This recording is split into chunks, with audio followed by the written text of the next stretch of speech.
Hello and welcome to the Quicky podcast from AI Affairs. This is the brief on artificial human companions. So, you know these AI companions, software, sometimes even hardware, designed for connection?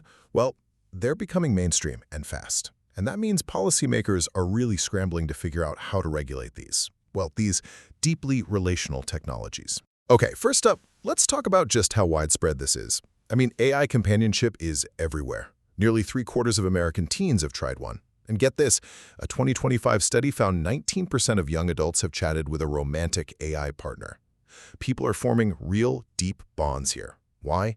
Well, these companions feel non-judgmental, they're always available, so users end up sharing their most intimate thoughts. Second, this is where it gets a bit worrying. Heavy use comes with some serious risks.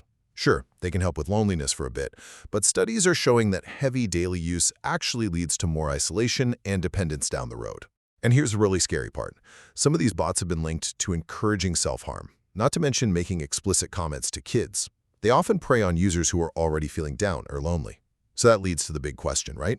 How do you regulate a relationship? Finally, experts are saying our current laws just aren't cutting it. They treat these AIs like any other consumer product, but we're talking about an emotional partner here. So the idea is to borrow from family law, the legal field that already deals with attachment and power imbalances. We need this to put some real standards on therapy bots, which have no privacy rules right now, and to rein in companies that are literally designing them to be addictive. Look, AI companions offer this instant connection, which is powerful, but the data shows that heavy use carries huge risks: emotional dependence, isolation, and potential harm. We have to make sure this tech is developed with boundaries that actually promote human connection and safety, not undermine it. Thank you for listening, and see you next time on AI Affairs.